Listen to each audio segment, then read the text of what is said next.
ആരെ സെലക്ട് ചെയ്യുന്ന കൺഫ്യൂഷൻ ആണല്ലേ.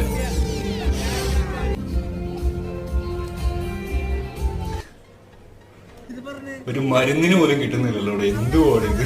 ഒരുമാതിരി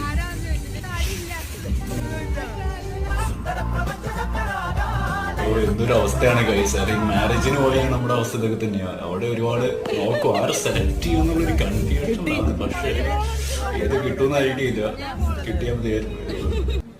ഇത് ഒരാളുടെ മാത്രം അവസ്ഥയല്ല ഗൈസ്, ഇത് നമ്മുടെ എല്ലാവരുടെയും ഒരു അവസ്ഥയാണ്. മാരേജിന് പോയാലുള്ള ഇതുപോലുള്ള ചില അവസ്ഥകൾ ശരിക്കും അത് കിട്ടിയാൽ മതിയായിരുന്നു. കേട്ടു നോക്കിയിരുന്നാ മതി. ഇപ്പൊ കിട്ടും, നോക്കിയിരുന്നാ മതി. ഞാനും കുറെ നാളായിട്ട് നോക്കാൻ തുടങ്ങിയിട്ട് കിട്ടുന്നില്ല.